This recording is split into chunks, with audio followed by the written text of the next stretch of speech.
Hello friends, आप सबको स्वागत करता हूं मैं अपने YouTube चैनल स्किल क्रैक में। फ्रेंड्स, आज का वीडियो बहुत इंपॉर्टेंट है। आरआरबी एनटीपीसी 2024 के जो भी बच्चे तैयारी कर रहे हैं और फॉर्म भरे होंगे या फिर भरने वाले होंगे, उनके दिमाग में एक बहुत बड़ा कंफ्यूजन चल रहा है। बहुत बच्चे के माइंड में ये कंफ्यूजन चल रहा है। बहुत सारे क्वेश्चन लेके आया हूं क्योंकि मेरे को भी कमेंट आए थे कि भैया क्या सीबीटी एग्जाम 1 होगा 2 होगा, इंग्लिश पूछा जाएगा नहीं पूछा जाएगा। तो आप सबके कंफ्यूजन में दूर करने वाला हूं इस वीडियो में। ज्यादा लॉन्ग नहीं होगा, बहुत जल्दी मैं वीडियो शॉर्ट कर दूंगा, ठीक है, बहुत जल्दी खत्म हो जाएगा ये वीडियो। तो चलिए हम वीडियो को स्टार्ट करते हैं। देखिए, बच्चों के मन में ना एक चीज बहुत कंफ्यूजन है, डाउट है।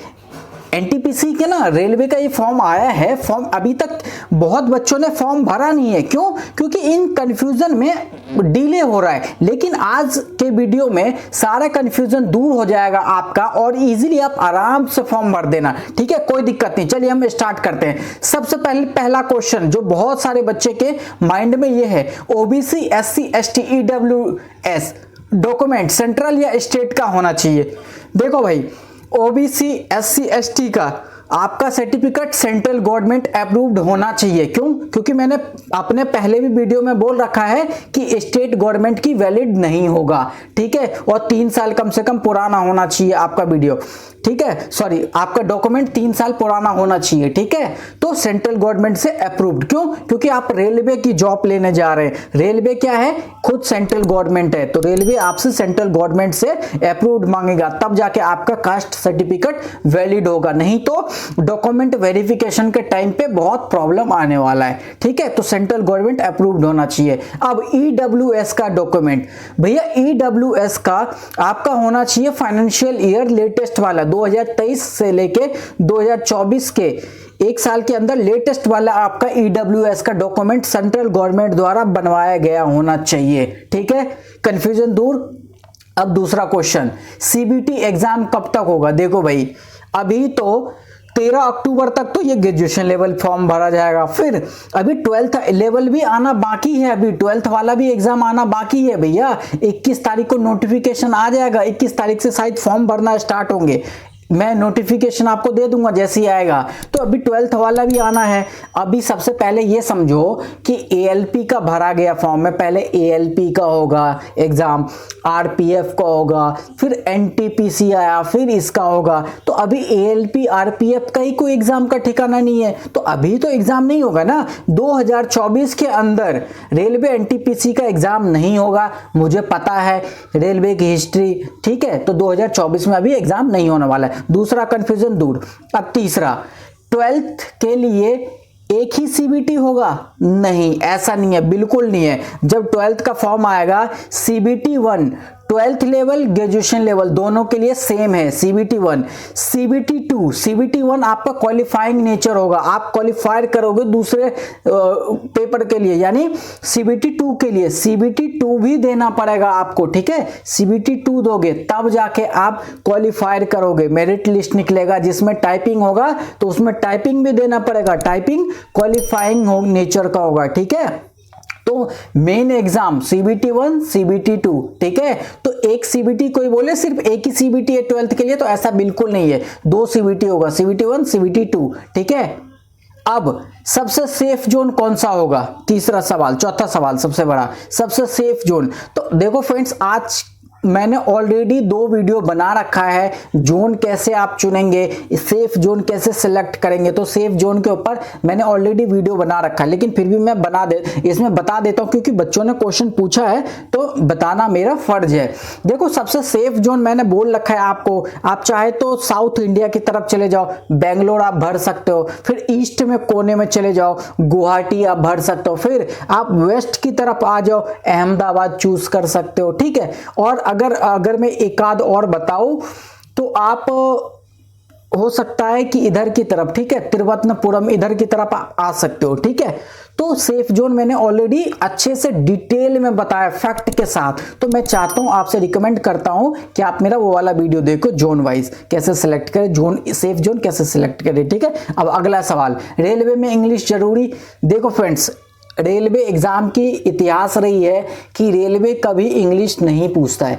कोई यूट्यूब वाले या कोई भी चैनल या फिर कोई भी कोई भी आपको पढ़ाता हो शिक्षक, ठीक है, कहीं से भी आप पढ़ते हो, कोई बोले कि रेलवे में इंग्लिश आएगा, ऐसा हो ही नहीं सकता। रेलवे कभी इंग्लिश पूछा ही नहीं है, ना आगे पूछेगा कभी, ठीक है, रेलवे की हिस्ट्री रही है, तो इंग्लिश नहीं है। कंफ्यूजन दूर करो, ठीक है, क्लियर कट सोचो।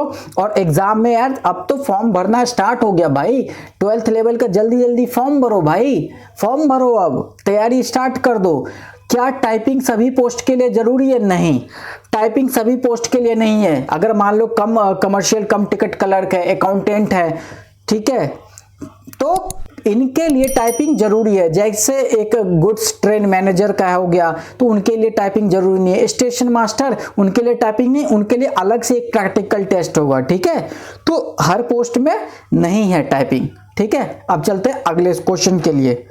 फ्रेंड्स, कुछ भी अगर डाउट हो, मन में कुछ भी डाउट हो, पूछ लो, कमेंट करो। आपके कमेंट का जवाब देने के लिए हम हैं यहाँ पे। और इस वीडियो को शेयर करो उन तक जो रेलवे एनटीपीसी का एग्जाम का फॉर्म अभी तक नहीं भरे, इन सब चक्करों में कंफ्यूजन दूर नहीं हुआ है कि भैया क्या ये सब होगा। भाई कंफ्यूजन दूर करो, जल्दी से फॉर्म भरो यार, तैयारी स्टार्ट करो भाई। अब नौकरी लगने के बाद कब तक जोन बदल सकते हैं? बहुत स्टूडेंट का मेरे पास ये कमेंट आ रहा था, बहुत बच्चों का कमेंट आया है, ठीक है, कि भैया नौकरी लग जाने के बाद क्या हम जोन बदल सकते हैं? देखो भाई, ऐसा मैं बता दूं कि नौकरी लगने के बाद आप जोन नहीं बदल सकते हो, और शुरुआत में 12 साल 13 साल तो कभी नहीं। क्यों?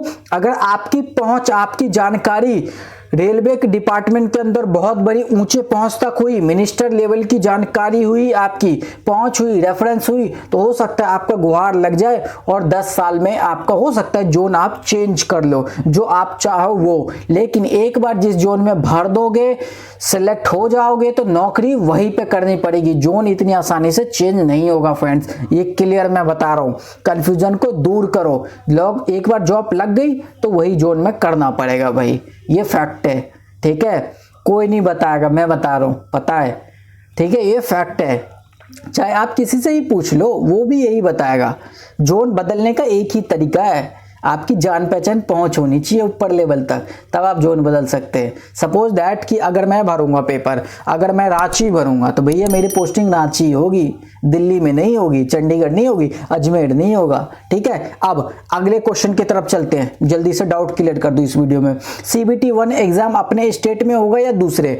देखो, बहुत बच्चों का क्वेश्चन यह आया था मेरे पास कि सर क्या CBT 1 एग्जाम हमारे ही स्टेट में होगा या हमें अदर स्टेट जाना पड़ेगा? देखो भाई, ऐसा मैं एक चीज बता दूं, मैं दिल्ली में रहता हूं, तो मोस्टली क्या है कि RRB को क्या होता है, RRB के एग्जाम जो कंडक्ट होता है रेलवे एनटीपीसी का, ठीक है, वो उन जोन में उस जगह पे एग्जाम कंडक्ट होता है जहां पे रेलवे को, RRB को इजीली सेंटर मिल जाता है। तो सेंटर तो बड़े शहरों में मिलता है ना, तो जहां पे इनको सेंटर अवेलेबल होगा, इनको मिल जाएगा, वहीं पे ये एग्जाम करवा देंगे। हो सकता है कि आपके शहर में एग्जाम सेंटर इनको मिल जाए, तो हो सकता है आपके ही शहर में करवा दे। अगर आपके शहर में ना मिले तो भैया आपको दूर तो थोड़ा जाना ही पड़ेगा, ठीक है। अब मैं दिल्ली में रहता हूं, तो दिल्ली में तो बथेरे सेंटर है, तो दिल्ली में मेरे घर के आसपास ही हो जाता है सेंटर।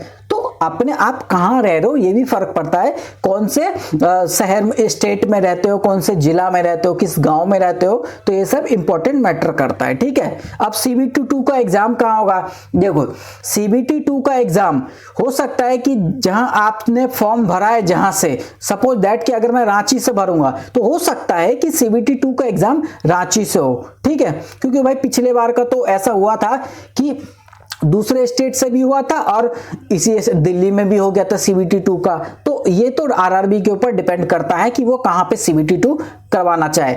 सब कुछ फ्रेंड्स, एक ही चीज मैं बताना चाहूंगा, एग्जाम RRB के हाथ में होता है, उसको जहां पे इजीली सेंटर अवेलेबल हो जाएगा, मिल जाएगा, वो वहीं पे एग्जाम कंडक्ट करवा देगा। इस कंफ्यूजन में मत रहो कि एग्जाम कहां होगा, आप तैयारी करो, कहीं पे भी एग्जाम हो भाई, कहीं पे भी एग्जाम हो, देने जाओ यार, नौकरी लो यार भाई। किस पोस्ट में सबसे अधिक सैलरी है? देखो भाई, अब जाहिर सी बात है भाई, आपको अगर 7th लेवल पे जाओगे, स्टेशन मास्टर हो गया, गुड्स ट्रेन मैनेजर हो गया, तो भैया इन सब की तो सैलरी ज़्यादा हो गई होगा।